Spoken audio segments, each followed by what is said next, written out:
Assalamualaikum warahmatullahi wabarakatuh. Kami dari kelompok 3 akan mempresentasikan hasil diskusi kami mengenai tugas dari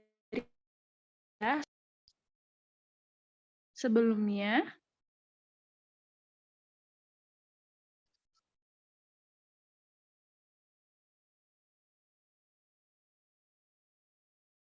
Sebelumnya perkenalkan, saya Esti Melinda Herdi, NPM 1850334 sebagai moderator, dan rekan-rekan saya, Ismi Dwi Nur Anissa, NPM 1850314, Bima Prakoso, NPM 1830417, dan Hanif Dwi Arianto, NPM 1850334. Di sini saya akan menyampaikan materi yang pertama dengan tema materinya rumusan masalah.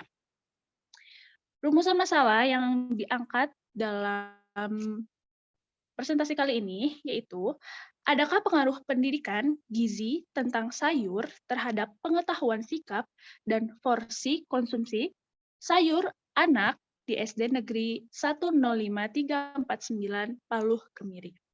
Komentarnya, rumusan masalah dalam skripsi Grani Nirmala sudah jelas dan menggunakan masalah yang diangkat dan dibahas dalam penelitiannya. Sesuai dengan pernyataan menurut Jack and Norman bahwa rumusan masalah yang baik adalah yang dibuat secara jelas. Karena rumusan masalah akan dijadikan sebagai penuntun bagi langkah-langkah selanjutnya dalam pengambilan data.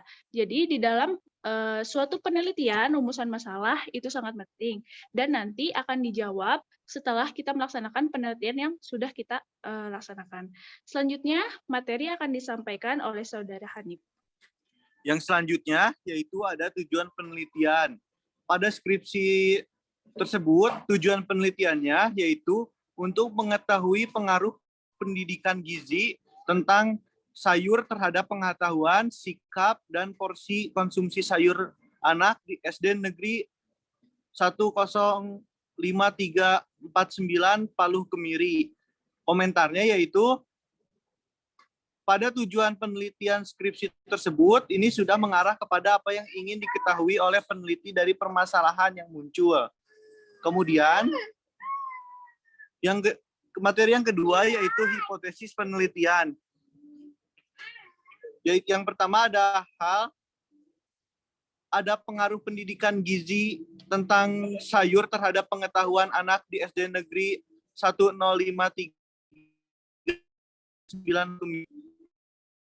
Kemudian hipotesis kedua ada pengaruh pendidikan gizi tentang sayur terhadap sikap anak di SD Negeri 105.349 Paluh Kemiri. Dan hipotesis yang ketiga yaitu ada pengaruh pendidikan gizi tentang sayur terhadap porsi konsumsi sayur anak di SD Negeri 105.349 Paluh Kemiri.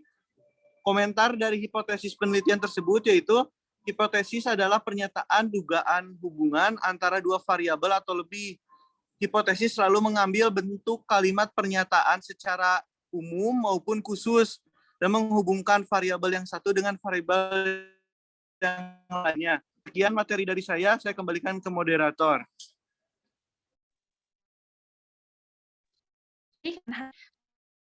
Ini akan dilanjutkan oleh rekan saya yaitu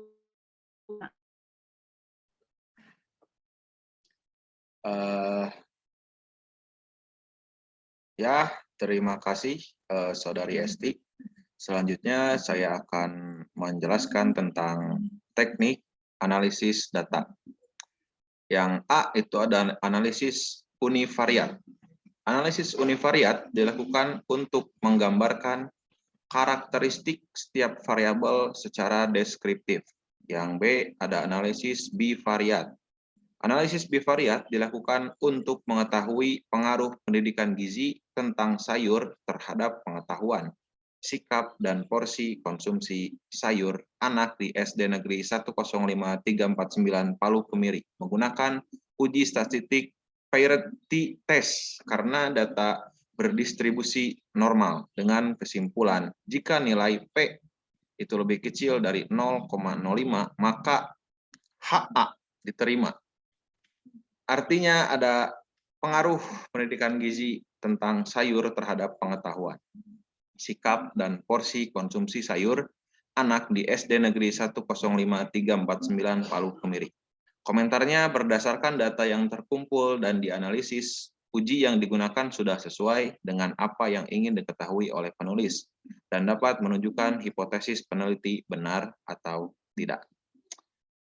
Saya kembalikan kepada moderator. Terima kasih. Baik, terima kasih kepada rekan saya, Saudara Bima Prakoso yang sudah menyampaikan presentasinya mengenai teknik analisis data. Selanjutnya, rekan saya akan melanjutkan presentasi tentang hasil penelitian. Kepada Saudari Ismi, kami silakan. Selanjutnya yang terakhir yaitu ada hasil dari penelitian ini. Yang pertama, ada pengaruh pendidikan gizi tentang sayur terhadap pengetahuan anak di SD Negeri 105349 Palu Kemiri dengan nilai P 0,000 yang berarti nilai P kurang dari 0,5 yang berarti sehingga dikatakan berpengaruh atau bermakna. Kemudian yang kedua, ada pengaruh pendidikan gizi tentang sayur terhadap sikap anak di SD Negeri 0,000. Kemudian yang ketiga, ada pengaruh pendidikan gizi tentang sayur terhadap porsi konsumsi sayur anak di SD Negeri 105349 Palu Kemiri. Sehingga kesimpulan dari penelitian ini yaitu yang pertama, rata-rata skor pengetahuan tentang sayur sebelum diberikan pendidikan gizi adalah 4,13 dengan skor maksimum 7 dan minimum 1. Sedangkan rata-rata skor sesudah diberikan pendidikan gizi adalah 9 dengan nilai maksimum 10 dan skor minimum 7. Selanjutnya,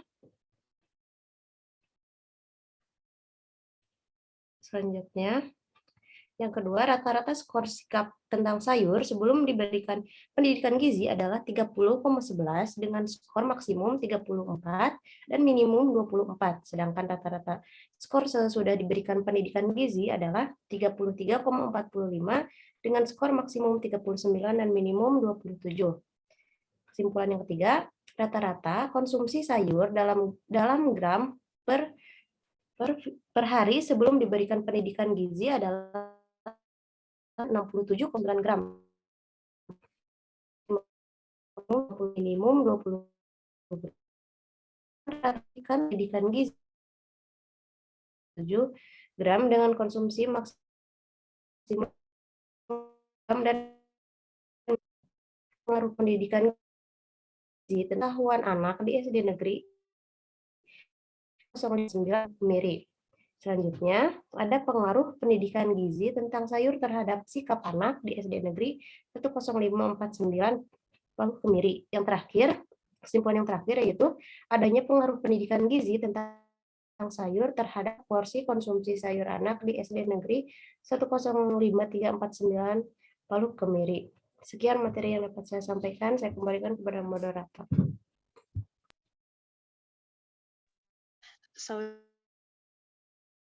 Kemudian dia akan dapat pengaruh pendidikan gizi terhadap pengetahuan anak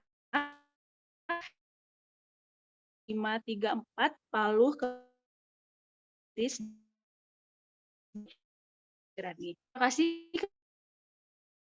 kepada Pak juga kita tambah. Assalamualaikum warahmatullahi wabarakatuh.